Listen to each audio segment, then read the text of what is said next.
We have some major breaking news. Donald Trump's press secretary, Caroline Leavitt, just announced that he will be leaving the G7 early, fleeing after an absolutely disastrous day. And I want to walk you through exactly what has happened thus far. Because not only does he look just uniquely old and fragile at the G7 conference, but he spent the entire day sending out unhinged Truth Social posts, starting wars with Tucker Carlson online, taking shots at Tucker Carlson on camera next to other world leaders, and advocating for Vladimir Putin. An absolutely incredibly messy day. And I'm almost relieved that the president of the United States is no longer with the other countries, the other 6 countries in the G7, because I'd rather have no representation than have this orange blob representing us. He's the opposite of a steady-handed leader, and he looks like a child when he's sitting around all of the other adult world leaders, like Mark Carney, for example. He probably feels like a child, too, with intellect. So, let's start off with this clip of Trump dropping papers all over the ground while confusing the UK and the EU. Just listen carefully. The UK, and we just signed a document. This is, sorry about that. This is it. A very important document. A little windy out here. Give me that. We just signed it, and it's done.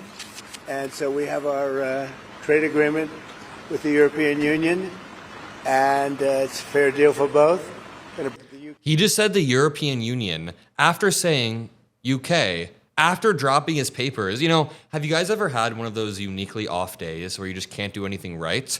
That's basically every day for Trump, but today he is uniquely not landing on camera because moments before this happened, in front of Keir Starmer, the Prime Minister of the UK, the Prime Minister of Canada also embarrassed Trump by saying, I'm going to exercise my role as G7 chair, and he stepped in because Trump couldn't handle the questions. All Democrat-run cities, and they think they're going to use them to vote. It's not going to happen. That's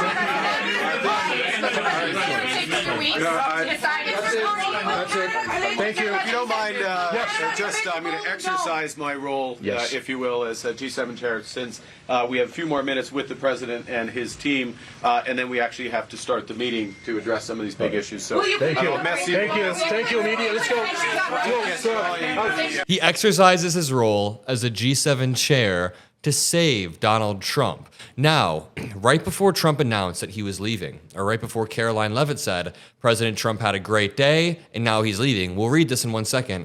Trump began sending out posts. He said, somebody please explain to kooky Tucker Carlson that Iran cannot have a nuclear weapon. This is because Tucker Carlson has been taking shots at Trump and saying, Trump isn't the anti-war president I thought. Trump actually wants war, and he tricked us. And Trump did. Trump tricked the anti-war group. He says, Iran should have signed the deal I told them to sign.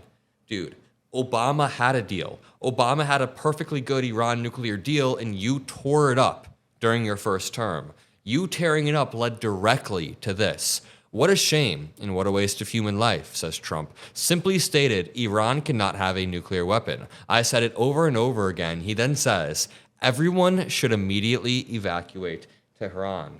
The anti-war president, guys, saying that everybody needs to immediately evacuate, while then focusing on Tucker Carlson. Dude, you can't be tweeting about Iran and Tucker Carlson in the same breath while just clumsily dropping papers next to Keir Starmer. This is when Caroline Leavitt came out with a post that reads, President Trump had a great day at the G7, even signing a major trade deal with the United Kingdom and Prime Minister Keir Starmer.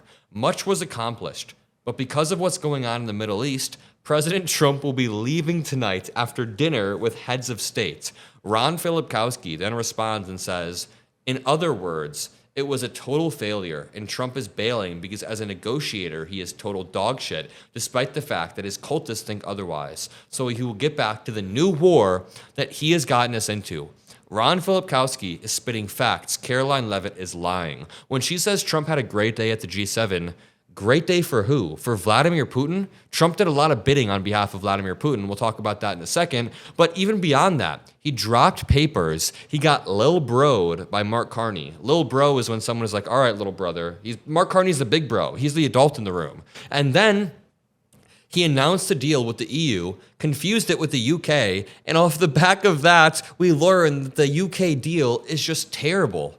It's awful. It doesn't even address the problems, and the agreement is still not in fully effect. Businesses on both sides of the Atlantic Ocean are currently in a state of uncertainty because the document is just so general and not really legally binding at all. So again, Ron Filipkowski is right when he calls Trump a dog shit negotiator. And right here, we have Trump lying to the cameras and lying in front of Mark Carty. So Bill Madden points out, good effing God.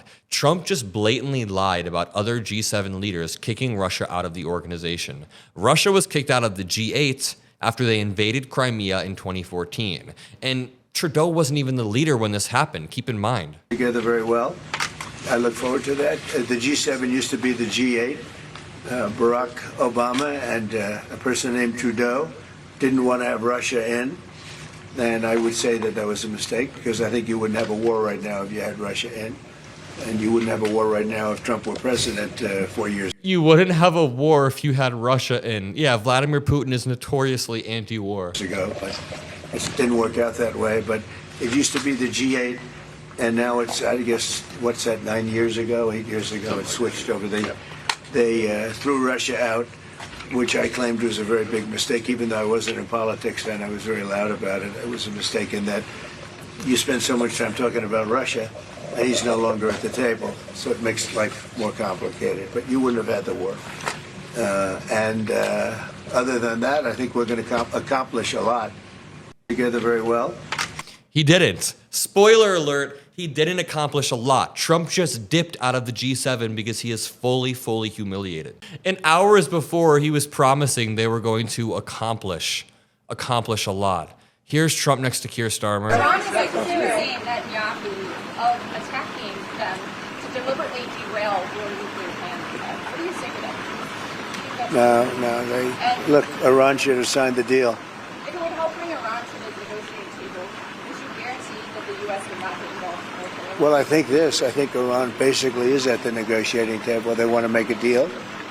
And as soon as I leave here, we're going to be doing something. But I have to leave here. I have, this commitment. I have a lot of commitments. I have a commitment to a lot of countries, including the UK, where we just signed our deal. I don't think he's talking about the UK. When he says he has a commitment to a lot of countries, he's probably talking about his commitment to Russian President Vladimir Putin to get him back in the G7, or what he wants to be the G8. He's probably talking about his commitment to Vladimir Putin to protect him from consequences across the globe, and his commitment to himself to secure his own legacy. That is all that Trump cares about. Bottom line, no bullshit. That is all that Trump cares about. I'm going to leave it at that. We have been relentlessly pushing on this channel, and if you enjoy what we do, you can join the Mockler Mafia. Is that what we call it? You can join the Mockler Media crew below by clicking subscribe, by dropping a blue heart. I love all of you, and I'll see you in the next one. Peace out.